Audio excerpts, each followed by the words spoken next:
Hello दोस्तों, आप सभी का स्वागत है आपके अपने चैनल बीके स्टडी पॉइंट में।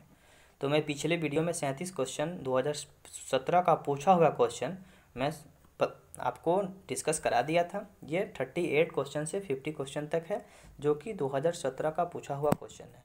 मैं इस पूरे प्लेलिस्ट में पूरा प्रीवियस क्वेश्चन को हल कराऊँगा।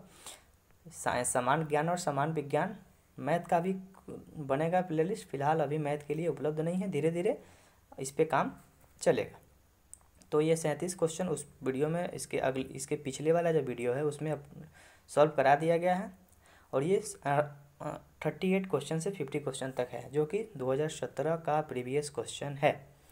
चलिए आइए शुरू करते हैं। क्वेश्चन नंबर 38, सूर्य का प्रकाश पृथ्वी तक पहुंचने में मिनटों में कितना समय लगता है? तो सूर्य के प्रकाश पृथ्वी तक आने में जो टाइम लगता है ये 8 मिनट 20 सेकंड का लगता है, लेकिन इसमें एग्जैक्ट 8 मिनट दिया हुआ है, तो यानी इसका ऑप्शन हो जाएगा बी नंबर। क्वेश्चन नंबर यहाँ पे सौर मंडल का सबसे बड़ा ग्रह। तो सौर मंडल का सबसे बड़ा ग्रह जो है ये बृहस्पति है। आइए थोड़े से एक दो फैक्ट हम लोग समझते हैं सौर मंडल से। तो सौर मंडल में सौर परिवार का मुखिया सौर होता है। सूर्य से दूरी के क्रम में अलग अलग ग्रह के बारे में चर्चा करते हैं। तो मैं बोलूँगा, आप लोग ध्यानपूर्वक सुनिए। बुध, शुक्र, पृथ्वी, मंगल, बृहस्पति, शनि, अरुण और वरुण, यानी कि सबसे अंतिम ग्रह जो है ये वरुण है। एक बार फिर से दोहरा दूं ताकि आप लोगों को एकदम याद हो जाए। बुध, शुक्र, पृथ्वी, मंगल, बृहस्पति, शनि, अरुण और वरुण। ठीक है, अब एक एक करके उसके फीचर के बारे में जान लें कि हाँ कौन सा ग्रह को क्या। शनि एक ऐसा ग्रह है जिसमें उपग्रहों की संख्या सबसे ज़्यादा है। पहले यह बृहस्पति हुआ करता था, लेकिन अभी हाल फिलहाल में अपडेट बुक में या अपडेट हुआ ये और वैज्ञानिकों के द्वारा उपग्रह की खोज कर ली गई। तो सबसे ज़्यादा उपग्रह की संख्या ये शनि के पास है। ठीक है, आगे देखते हैं। पृथ्वी एक ऐसा ग्रह है जहाँ पे हम लोग निवास करते हैं। पृथ्वी को नीला ग्रह कहा जाता है। नीला ग्रह क्यों कहा जाता है? तो अंतरिक्ष से देखने पर पृथ्वी नीली दिखाई देती है। नीली क्यों दिखाई देती है? तो पृथ्वी पे 71% जल है, और जहाँ पे ज़्यादा जल होता है उस स्थान को हम लोग देखते हैं तो ये नीला दिखाई देता है, और इसी नीला दिखाई देने के कारण पृथ्वी को नीला ग्रह कहा जाता है। मंगल ग्रह को लाल ग्रह कहा जाता है। तो इसमें बहुत अच्छे तरह से चारों ऑप्शन पे हम लोग डिस्कस कर चुके हैं। आइए आगे बढ़ते हैं। समुद्री जल में लवणता ग्राम प्रति 100 ग्राम में होता है। यानी कि सबसे पहले समझते हैं कि समुद्र का जल क्या होता है? खारा होता है। उसमें नमक की मात्रा होती है, उसी को लवणता बोला जाता है। नमक का जो सूत्र होता है NaCl, यानी कि सोडियम क्लोराइड। पहला क्वेश्चन। दूसरा क्वेश्चन है कि लवणता जो होती है ये अगर हम लोग 100 ग्राम जल लेते हैं, यानी कि समुद्र का 100 ग्राम पानी लेते हैं, तो उसमें कितना नमक मिलेगा, यानी कि लवण की मात्रा कितनी होगी? तो 3.5 ग्राम प्रति 100 ग्राम में होगी। इस क्वेश्चन के बारे में समझे आप लोग। चलिए आगे बढ़ते हैं।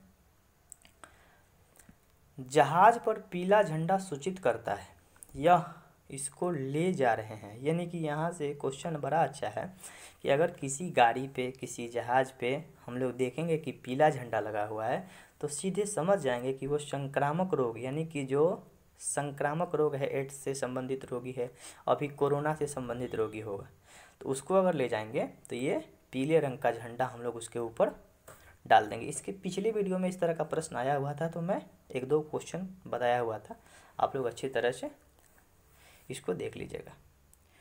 और जैसे पिछले वीडियो में एक क्वेश्चन हमको याद आया, बाँह पे काली पट्टी। तो बाँह पे काली पट्टी जो विरोध का प्रतीक है, ठीक है। लाल रंग का जो प्रतीक है खतरा, यानी कि रोकने का प्रतीक है। उसी तरह से जो पीला रंग का झंडा लेके कोई गाड़ी जा रही है, कोई जहाज़ जा रही है, तो हम लोग समझ जाएंगे कि ये संक्रामक रोग से कोई पीड़ित रोगी है, या रोगी को ले जाने वाला जो गाड़ी है उस गाड़ी पे ये बैंड लगा हुआ है। इस तरह से पता चलेगा कि सिंबॉलिक रिप्रेजेंटेशन हो जाएगा, कि लोगों को पता चलेगा कि हाँ इस बीमारी वाले लोग हैं, तो उनको रास्ता दिया जाए, अच्छी तरह से वो जा सकता है। आइए समझते हैं क्वेश्चन नंबर 42। प्रियंका चोपड़ा ने अमेरिकी टीवी धारावाहिक में अभिनय किया था। तो अमेरिका का एक टीवी धारावाहिक है क्वांटिको। जो क्वांटिको सीरियल है उसमें ये आपका क्वांटिको जो सीरियल है उसमें प्रियंका चोपड़ा जो थी ये भारतीय एक्ट्रेस है जो वहाँ पे रोल अदा की हुई थी। 2015 का बात है ये क्वेश्चन। इससे हम लोग अंदाज़ा लग रहा है ना कि कुछ करंट अफेयर से क्वेश्चन है। प्रीवियस ईयर पढ़ने से हमको ये पता चल रहा है ना कि हाँ क्वेश्चन किस तरह से आ रहा है, उस तरह से हम लोग अपने तैयारी को करें। और मैं सोच रहा हूँ कि जो करंट अफेयर्स है कुछ करंट अफेयर्स का भी 2-4-5 वीडियो 10 वीडियो आप लोगों को मिले ताकि आप लोगों का एग्ज़ाम पूरी तरह से क्लियर हो पाए। क्वेश्चन नंबर 43, यूएसए का 45वां राष्ट्रपति। तो यूएसए का 45वां जो राष्ट्रपति है अभी डोनाल्ड ट्रंप है। इसके बाद इसके बारे में हम कुछ जान लेते हैं कि अमेरिका को यूएसए बोलते हैं, यूनाइटेड स्टेट ऑफ अमेरिका। इसकी राजधानी वाशिंगटन डीसी। तो बहुत सारे छात्रों को ये पता नहीं है कि डीसी का मतलब क्या होता है। तो डिस्ट्रिक्ट ऑफ कोलंबिया डीसी का मतलब होता है।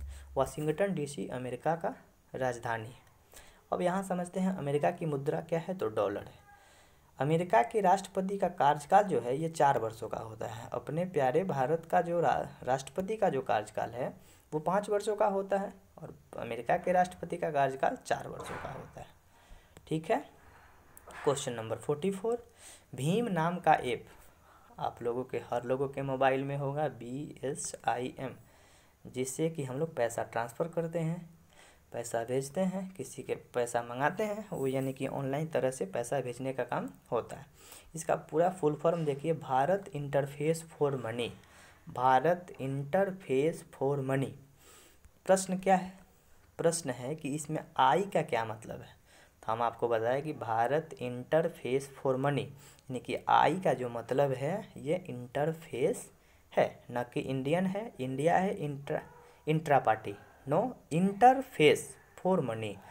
इसलिए इसका पूरा जो है याद रखना होगा, भारत इंटरफेस फॉर मनी। मैं बार बार इसलिए बोल रहा हूँ ताकि आप लोगों को पूरी तरह से याद हो जाए।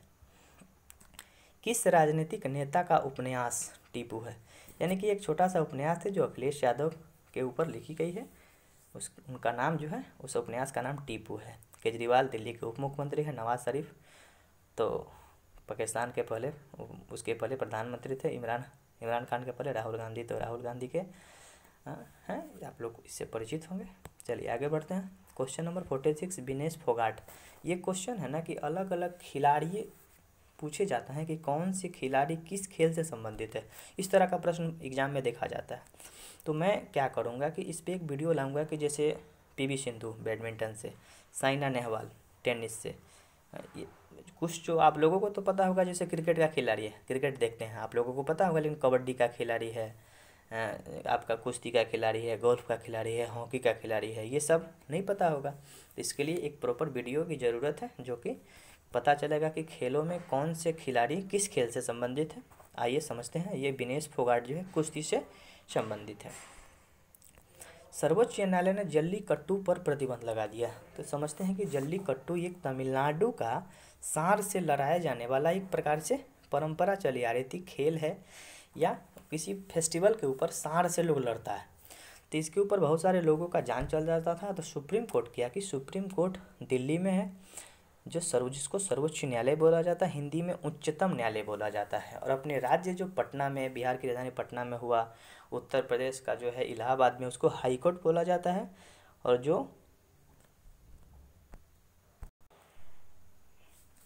यहाँ पे एक चीज़ देखना है कि 1 मिनट, ये जल्लीकट्टू सुप्रीम कोर्ट जो है ये दिल्ली में है, दिल्ली, इसको उच्चतम न्यायालय बोला जाता है। हाई कोर्ट अपने अपने राज्य की राजधानी में या राजधानी में न होकर किसी उसी राज्य में किसी खास स्थान पे होता है। जिस तरह से इलाहाबाद में उत्तर प्रदेश की राजधानी तो लखनऊ है, लेकिन हाई कोर्ट जो है इलाहाबाद में है। तो प्रत्येक राज्य में अपना हाई कोर्ट होता है। कुछ ऐसे राज्य है जहाँ पे वहाँ पे हाई कोर्ट नहीं, कुछ केंद्र शासित प्रदेश है जहाँ पे हाई कोर्ट नहीं है और वो दूसरे हाई कोर्ट में अपना केस सुलह कराने का काम करता है। तो ये जो जल्लीकट्टू पर प्रतिबंध लगाने का जो काम है सुप्रीम कोर्ट 2014 में किया था, जो तमिलनाडु से संबंधित है। ये समझते हैं। अब ये क्वेश्चन, ये जो प्रश्न है 2017 का है, ये करंट अफेयर्स 2014 का है, यानी कि उसके रिलेटेड कुछ करंट अफेयर्स भी हम लोगों को पढ़ना होगा। तो इसके लिए मैं पढ़ाऊँगा आप लोगों को करंट अफेयर्स पे। आगे समझते हैं। यूएसए ने प्रथम परमाणु अस्त्र का परीक्षण कहाँ किया? तो यूएसए यानी कि यूनाइटेड स्टेट ऑफ अमेरिका परमाणु अस्त्र का जो प्रशिक्षण है ये न्यू मैक्सिको में किया। न्यू मैक्सिको कहाँ है? तो मेन उत्तरी अमेरिका का एक देश है न्यू मैक्सिको, वहाँ से इसका प्रक्षेपण किया गया था। हम लोग आपको एक चीज़ बताते हैं कि उत्तरी अमेरिका में ही यूएसए है, मैक्सिको है, कनाडा है, अलास्का है। ये 4 प्रमुख देश हैं जो कि उत्तरी अमेरिका में आते हैं। क्वेश्चन नंबर 49, पद्म पुरस्कार देने की घोषणा सरकार कब स्वीकार की? तो पद्म पुरस्कार देने की जो घोषणा है सरकार 1954 ईस्वी में की गई थी। ठीक है। आगे क्वेश्चन नंबर 50 और इस सीरीज का लास्ट क्वेश्चन है, किस का नाम पवनार आश्रम? पवनार जो है एक प्रकार का आश्रम है। पवनार एक प्रकार का आश्रम है जो कि विनोबा भावे के द्वारा बनाया गया था, जो महाराष्ट्र में स्थित है। विनोबा भावे के बारे में पिछले वीडियो में भी हम लोग चर्चा कर चुके थे कि ये भूदान आंदोलन से संबंधित है। भूमि दान करने की जो परंपरा है इनके द्वारा शुरू की गई थी। ये जमींदार वर्ग के पास जाते थे और उनसे बोलते थे या उनसे कुछ ज़मीन लेके, जो गरीब था जिसके पास ज़मीन नहीं था उसको थोड़ी थोड़ी ज़मीन मुहैया कराने का काम ये किए हुए थे। तो बहुत अच्छा ये सीरीज समाप्त हुआ। और आप सब बताएं कि ये वीडियो आप लोगों को कैसा लगा। अच्छा लग रहा है तो अपने दोस्तों को बताएं और कमेंट करके बताएं कि हाँ आप लोगों को ये वीडियो कैसा लग रहा है। आइए, थैंक यू।